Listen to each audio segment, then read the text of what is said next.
好，来继续来看，嘉义有一个30岁乡亲血糖伤悬，人昏迷，搁来引发着并发症，骹掌反乌歹死，有生命危险。上尾也是甲5支的骹枕头甲切掉，才来保住一条命。医生讲，这个患者就是已经带着糖尿病了，家己也唔知影，所以无注意到讲要来控制血糖，要来提醒乡亲定期做检查，真重要。 得病的骹掌规反乌害去，嘉义一个30岁查甫人因为血糖收悬，伫咧处理昏去，送去病院了后，才发现是糖尿病引起的并发症。血管的栓塞加上一个叫做腔室症候群的，这腔室症候群的可怕就是说，它整个肌肉就是压力太大之后，全部都坏死掉了。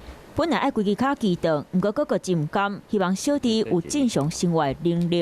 用一个人要一支骹锯掉。 像我可以接受，这是一世人的。我是讲一支脚要用结石，谢谢黄医师把我的脚救回来。加在经过转院，有医疗团队的拍拼，讲甲5支骹枕头切断。一般的骹掌有保掉的，不过医师讲，真侪得糖尿病的人，常常因为初期镜头看袂使出来，血糖控制都无咧甲注意，若是引起慢性并发症，就真歹好起来。